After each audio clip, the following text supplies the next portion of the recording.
Bueno, el día viernes y el sábado se llevó a cabo el 9º Congreso de Partidos Liberales de América Latina. Interesante, ¿eh? Fue organizado acá en Rosario por el Partido Moderado, que conduce Walter Iguren y que bueno, ya tiene personería jurídica a nivel nacional, o sea, en el orden nacional, hablando con propiedad. Se realizó en el Hotel Mediterráneo. Interesante congreso. Y en ese marco pude establecer contacto con Galo Vascones, o Vascones, como me dijo que se pronuncia en realidad.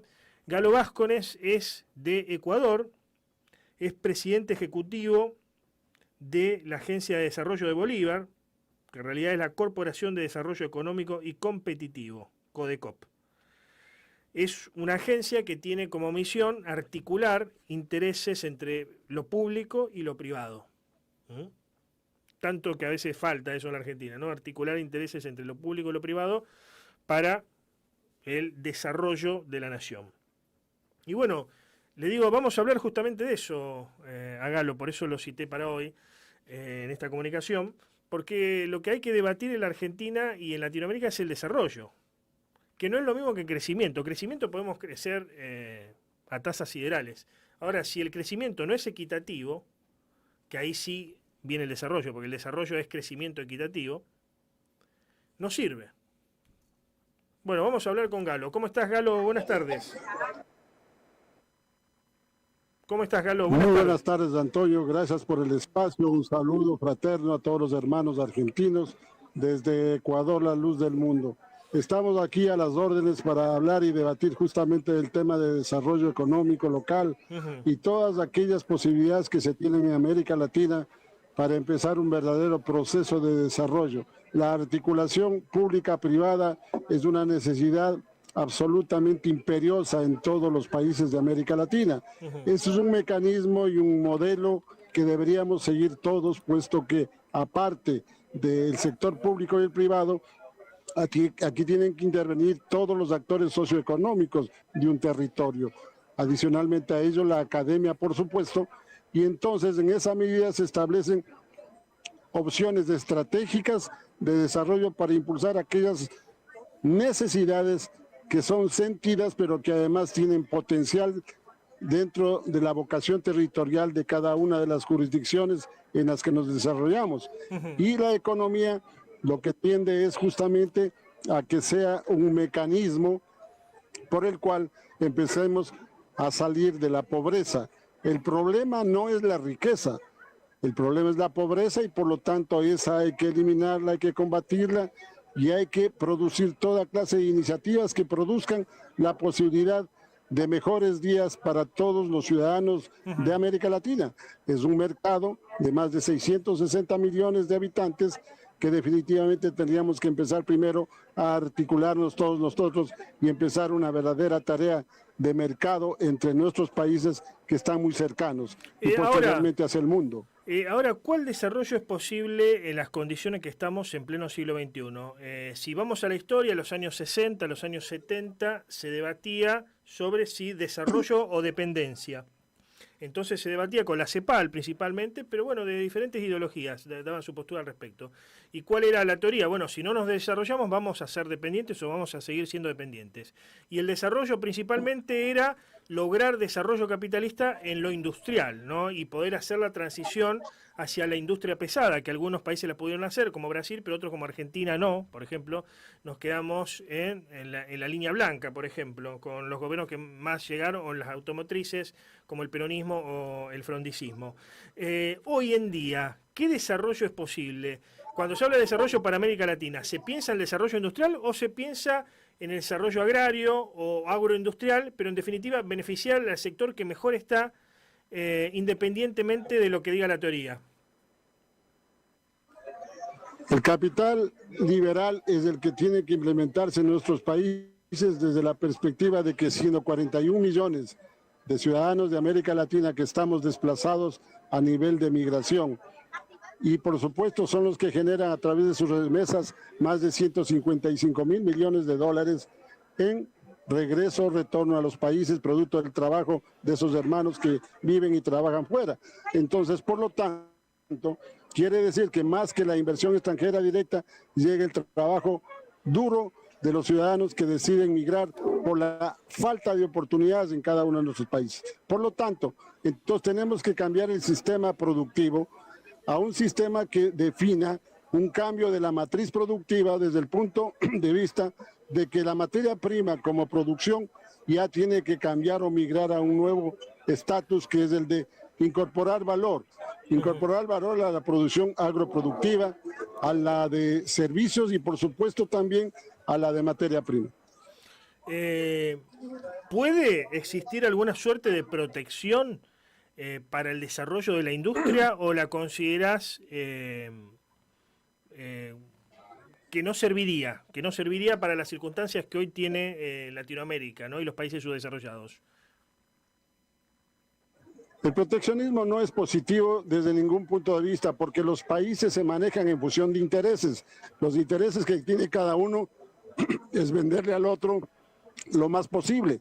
Por lo tanto, no podemos solamente pensar que nuestros países tengan opción de desarrollarse en la medida que exportemos la mayor cantidad de productos, sino también tiene que estabilizarse o equilibrarse con la importación que proviene de aquellos mercados que nos compran o nuestros socios comerciales más importantes. En el caso de Ecuador, Estados Unidos y Colombia son los que más nos compran, pero a su vez son a quienes más vendemos. Entonces, por lo tanto, esa es una suerte de círculo virtuoso que genera dentro de los intereses económicos de esas comunidades, pues definitivamente un incentivo para poder seguir en esa relación.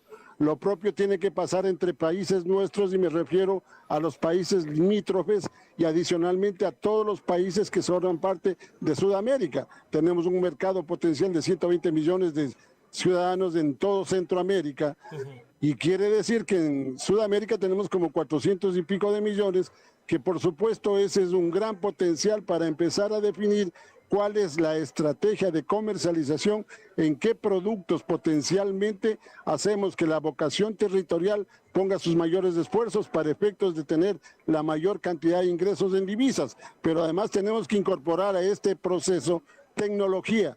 Es decir, nosotros estamos rezagados con respecto a Europa o a Estados Unidos justamente por aquello. Ellos tienen el control. Si ustedes suman las economías de esos países, que definitivamente son las que conforman el grupo G8, pues ellos son los que ponen las políticas, debido a que nosotros no somos capaces de organizarnos en nuestros territorios, en nuestra región, para efectos de ser una presión absoluta en los mercados internacionales de mayores capitales.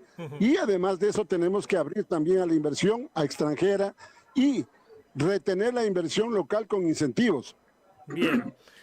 No quería dejar de preguntarte por último algo que se está debatiendo en la Argentina. Milei ya lo adelantó, vamos hacia la dolarización. Yo por el momento no la veo porque me parece que no están dadas las condiciones necesarias, no tenemos ni las reservas en dólares necesarias como para dolarizar, pero bueno, dicen los de Milei que en algún momento se va a dolarizar, quizá no ahora, pero más adelante. Y te lo pregunto porque en Ecuador desde hace bastante tiempo allí funciona el dólar como moneda oficial. ¿Cómo ves la situación de Argentina en este sentido? ¿Pensás que se puede dolarizar? Y si ves positiva o no, si ha sido positiva o no la dolarización para el Ecuador en estos años, si le ha ayudado al progreso o no.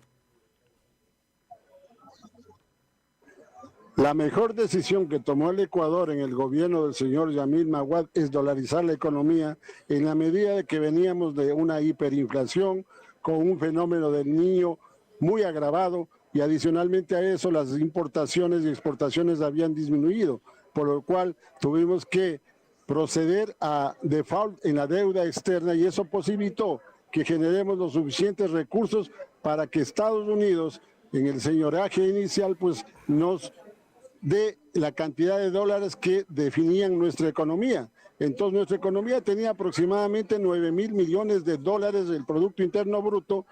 Posteriormente a ello, en el lapso de 6 años, crecimos en nuestra economía porque creció la inversión, el ahorro, la confianza, y la clase media y la clase pobre, empezó a generar consumos importantes y generación de empleo.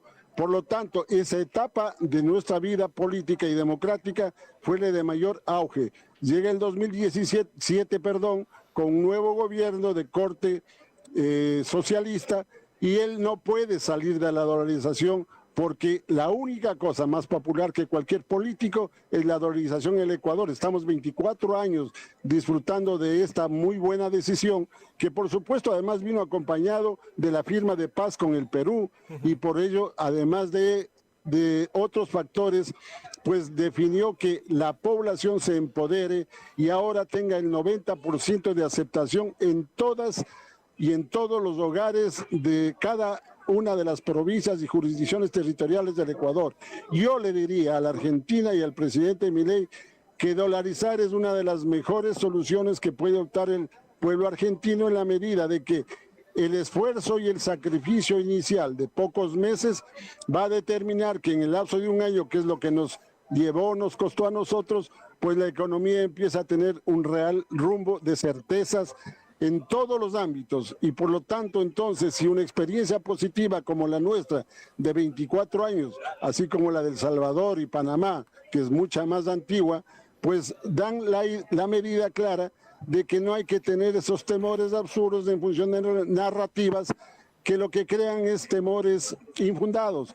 Yo sí creo que este momento están dándose las condiciones, y veo que han bajado la inflación en términos importantes. Nosotros teníamos una hiperinflación que bajó definitivamente a menos de 40%, y por supuesto ahora tenemos una inflación que no llega ni al 2% acumulada. Por lo tanto, el peor impuesto que puede tener una sociedad es justamente una inflación alta, y el momento que tú disminuyes o eliminas esa amenaza, empiezan todos los factores económicos y por supuesto el mercado libre a generar sus propios resultados positivos para que la economía empiece a crecer, pero que se empiece a producir un desarrollo económico en cada uno de los territorios con la confianza y la certeza. Es decir, nosotros vamos a seguir manteniendo esa posición, pero claro, hay otras opciones que estamos planteando también, como es el tema de tener como reserva el patrón oro, que no está mal, y en una economía dolarizada simplemente lo fortalecerá. En el evento de que Argentina, conjuntamente con su gobernante y la población, tengan claro que lo que tienen que hacer es definir una estrategia para todos en un pacto fiscal, en un pacto nacional, vayan por este proceso. Muchas gracias por la comunicación, Galo. Muchas gracias. Muchas gracias a ti, Antonio, y a la orden cuando ustedes dispongan. Adiós.